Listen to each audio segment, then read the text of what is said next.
Yang lebih menyedihkan lagi adalah orang untuk memberikan suap. Ya oke, balik lagi bahwa saya sampaikan bahwa negara kita adalah restart negara hukum. Baguslah pelapor mengambil langkah hukum dia dengan melaporkan ke kepolisian. Itu udah tepat lah. Kita harus apresiasi juga loh pelapor. Daripada dia kirim preman. Ini negara hukum, bukan negara ibaratnya hukum rimba gitu loh. Dia kirim preman ke rumah terus untuk bla bla bla bla bla. Ini jadi masalah baru kan. Dia mau meminta kepastian hukum, meminta keadilan dengan cara melakukan satu proses hukum yang baik dan benar, bagus. Nanti biarkan kita kasih kewenangan kepada kepolisian untuk menguji, ya kan.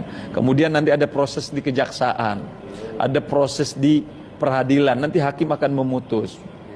Ujungnya nanti balik lagi, karena kita negara yang menganut asas praduga tak bersalah, maka biarkanlah ini berproses dulu. Kita kasih kesempatan kepada hakim, majelis hakim untuk menentukan apakah seorang NM ini sebagai terlapor, sebagai tersangka, sebagai terdakwa terbukti atau tidak. Makanya saya katakan sekali lagi, di dalam undang-undang kehakiman jelas, setiap orang yang disangkakan atau statusnya terdakwa, wajib kita katakan dia tidak bersalah jika belum ada vonis atau putusan pengadilan yang mempunyai kekuatan hukum tetap.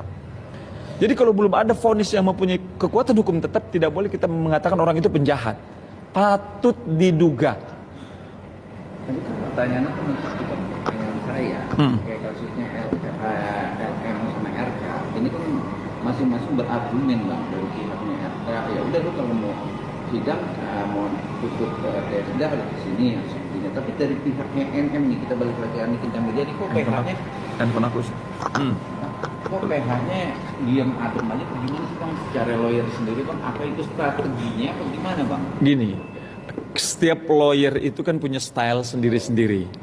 Ada yang memang silent operation, ya kan? Ada yang memang juga gayanya dengan berapi-api, ya kan? Nah itu kan punya style sendiri-sendiri. Kita juga harus menghormati daripada lawyernya NM gitu kan. Tapi saya cuman ini pandangan saya gitu loh.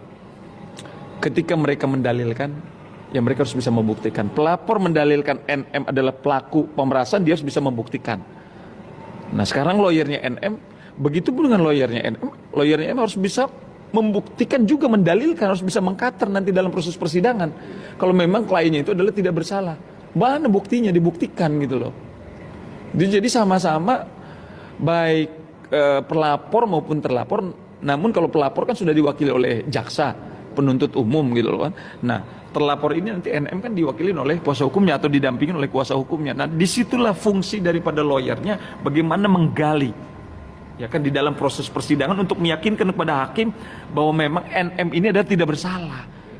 Bukti-bukti yang disajikan oleh pelapor itu tidak pas gitu loh. Itu bukan merupakan satu tindak pidana, apalagi ibaratnya yang saya katakan tadi bahwa permasalahan ini adalah permasalahan berkaitan dengan suap menyuap.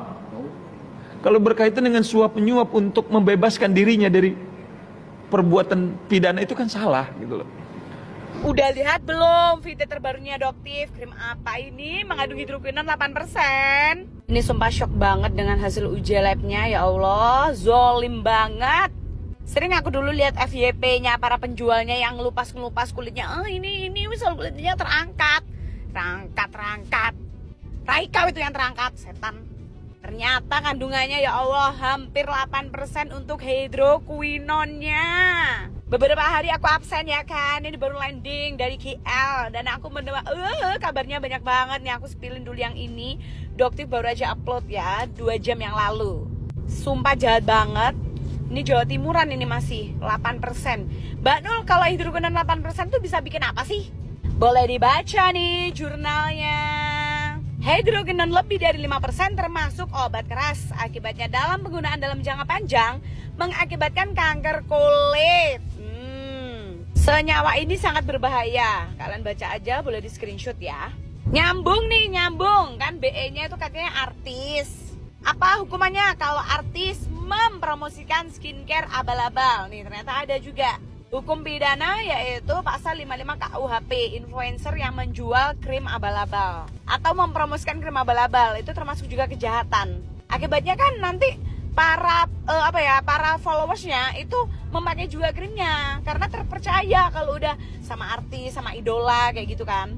Terus kalau tonernya itu mengandung asam retinoat, kalau asam retinoat ini ada di brand yang satunya yang Ono yang udah pernah keciduk sama Bepom di tahun 2023, cek aja di videoku yang aku sematin. Yang backgroundnya kuning-kuning itu, cek di situ ada yang terciduk mengandung asam retinoat. Apa Mbak Nul efeknya? Nih ya, asam retinoat tanpa pengawasan dokter dalam jangka panjang. Jelas jangka panjang kan kalian pakai tonernya itu juga karena apa? Ya disediain dalam skincare. Skincare kan tiap hari pakai. Menyebabkan cacat janin, rasa terbakar, kulit kering dan kanker kulit. Please deh admin Gerindra ya, segera tindak lanjuti untuk para owner-owner nakal ini. Jangan sampai kesehatan masyarakat Indonesia dan calon generasi bangsa ini sakit, cacat karena ulah para owner-owner nakal ini yang ingin memperkaya diri dengan cara yang tidak baik. Sumpah ini shock sih ya, admin Gerindra harus cepet-cepet juga. Kekuatan netizen juga ya, monggo silakan diramein kolom komentar gimana aja yang udah jadi korbannya. Kalian masih berjuangkah? Kulit kalian bagaimanakah? Ramein kolom komentar ya. Udah kenal dong si krim ini si kurang fulus. Ternyata dia tuh banyak banget paketan-paketannya. Tahap 1, 2, 3 namanya ada yang merah, biru, pink. Aduh aku sampai pusing juga, aku nggak ngikutin.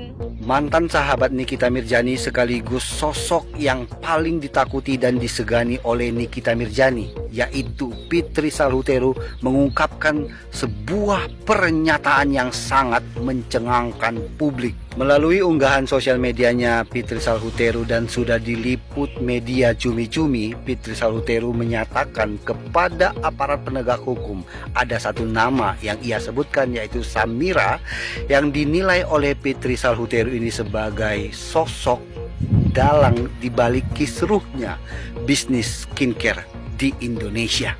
Fitri Salhuteru juga meminta kepada aparat penegak hukum agar mendalami ini secara tuntas agar terungkap semuanya sampai ke akar-akarnya.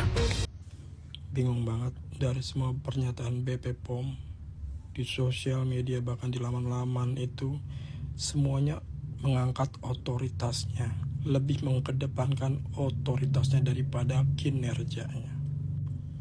Boleh berbicara atau mengedepankan otoritasnya kalau kinerjanya juga sebanding, berdiri tegak yang sebanding, sama rata. Fokusnya bukan mempertegas oknum yang mereview, tapi mempertegas brand-brand yang sudah membuat kerugian masyarakat Indonesia. Loh, sekarang kenapa mempertegasnya untuk para review atau oknum yang mereview daripada mempertegas brand-brand yang sudah merugikan masyarakat? Oke, katakanlah di sini adalah sentimental pribadi, yang dimana masalah ini mencuat karena masalah pribadi. Oke, katakanlah itu. Tapi dengan adanya sentimental pribadi itu sampai akhirnya terkuaklah mafia-mafia skincare yang ada di Indonesia.